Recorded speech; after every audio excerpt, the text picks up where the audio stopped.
Welcome to IBTV. రాష్ట్రంలో దళితులపై జరిగిన దాడి కేసులను వెంటనే విచారించి నిందితులను శిక్షించాలని మాజీ ఎంపీ జీవీ హర్షకుమార్ డిమాండ్ చేశారు. రాజమహేంద్రవరం రాజీవ్ గాంధీ కళాశాలలో నిర్వహించిన విలేకరుల సమావేశంలో ఆయన మాట్లాడారు. కూటమి ప్రభుత్వం రాజకీయ కక్ష సాధింపు కేసులకు ప్రాధాన్యత ఇస్తోందని, కానీ గత ప్రభుత్వంలో దళితులపై జరిగిన ఘటనలను పట్టించుకోవడం లేదని విమర్శించారు.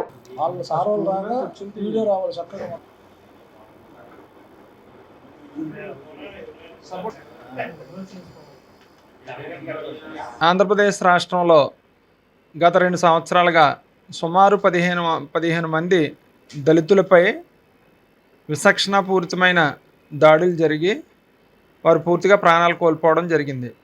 కానీ ఏ ఒక్కరికి కూడా ప్రభుత్వం ద్వారా రావాల్సినటువంటి ఎస్సీ ఎస్టీ అట్రాసిటీ బాధితులకు వర్తించే చట్టాలను వర్తింపచేయడం కానీ, వారికి నష్టపరిహారాన్ని ఇవ్వడం కానీ, ఆ కుటుంబ సభ్యుల్లో ఒకరికి ప్రభుత్వ ఉద్యోగాన్ని ఇప్పించడం కానీ, అలాగే వారికి వివిధ రకాల సంక్షేమ పథకాల్లో ప్రాధాన్యతనివ్వడం కానీ, ఇటువంటి అంశాల్లో రాష్ట్ర ప్రభుత్వం వెనకబడే ఉందని తెలియస్తూ ఉంది.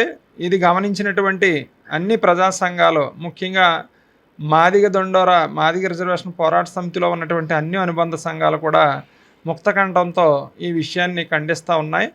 ఖచ్చితంగా ఈ రాష్ట్రంలో దళితులపై దాడులు ఆపాలే.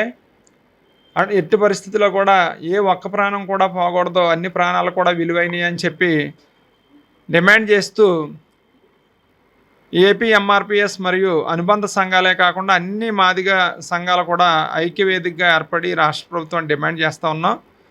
మరి 40 రోజుల క్రితం కర్నూలు జిల్లాలో ఏపీ ఎంఆర్పిఎస్ రాష్ట్ర వర్కింగ్ ప్రెసిడెంట్గా ఉన్నటువంటి టిఎం రమేష్ అనే యువకుడిని, 35 సంవత్సరాల వయసు కలిగిన యువకుడిని విచక్షణాపూరితంగా ట్రాక్టర్తో గుద్దించి కత్తులతో దాడి చేసి మరి అతను హత్యకి గురి కాపాడి రైతుల విషయంలో ఎందుకు నిమ్మక నీరెత్తినట్లు వ్యవహరిస్తూ ఉంది, పక్షపాత వైఖరితో వ్యవహరిస్తుందనే దాన్ని మేము ప్రధానంగా డిమాండ్ చేస్తూ ఉన్నాం. అందుచేతనే ఖచ్చితంగా ఈ రాష్ట్రంలో వెంటనే ఈ దళితుల దాడులు ఆగాలంటే ఎస్సీ ఎస్టీ కోర్టుల స్థానంలో ఫాస్ట్ ట్రాక్ కోర్టులని ఏర్పాటు చేసి సత్వర న్యాయానికి రాష్ట్ర ప్రభుత్వం కృషి చేయాలని చెప్పి డిమాండ్ చేస్తూ ఉన్నాం.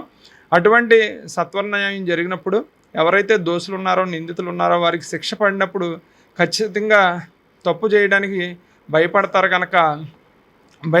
కనుక దళితులకి ఖచ్చితంగా న్యాయం జరుగుతుంది, ఇటువంటి దాడులు కూడా అరికట్టినట్టు అవుతుందని మేము ప్రగాఢంగా విశ్వసిస్తూ ఉన్నాం. అదేవిధంగా మరి ఆ కుటుంబాలకి అట్రాసిటీ బాధితులు ఎవరైతే ఉన్నారో వారికి ప్రభుత్వం పరంగా రావాల్సిన అన్ని రాయితీల్ని తక్షణమే రిలీజ్ చేయడానికి కూడా ప్రభుత్వం పూనుకోవాలి. ఆ విధంగా ముందుకు సాగాలని చెప్పి మేము ప్రభుత్వాన్ని డిమాండ్ చేస్తూ ఉన్నాం. లేని పక్షంలో ఇప్పటి వరకు ఏ విధంగా అయితే దశల వారీగా ఉద్యమం జరుగుతుందో ఖచ్చితంగా ఏప్రిల్ నెలాఖరుకి రాష్ట్రంలో ఉన్న అన్ని దళిత సంఘాలు కూడా ముక్తకంఠంతో ఐక్యంగా రాష్ట్ర ప్రభుత్వంపై తిరుగుబాటు జెండా ఎగరవేయడానికి కూడా కార్యాచరణ ప్రణాళిక రూపొందించబడుతుంది. అందులో భాగంగానే రాష్ట్ర అధ్యక్షులు దాసరి సువర్ణరాజు గారు రాష్ట్ర పర్యటనలో భాగంగా ఈరోజు తూర్పుగోదావరి జిల్లాకు రావడం జరిగింది. అందుకే పాత్రికేయ మిత్రులు, ఎలక్ట్రానిక్ మీడియా సోదరుల సమావేశం, అలాగే మా జిల్లా ముఖ్య నాయకులతో కూడా సమావేశం ఏర్పాటు చేసుకోవడం జరిగిందని తెలియజేస్తూ ఉన్నాం.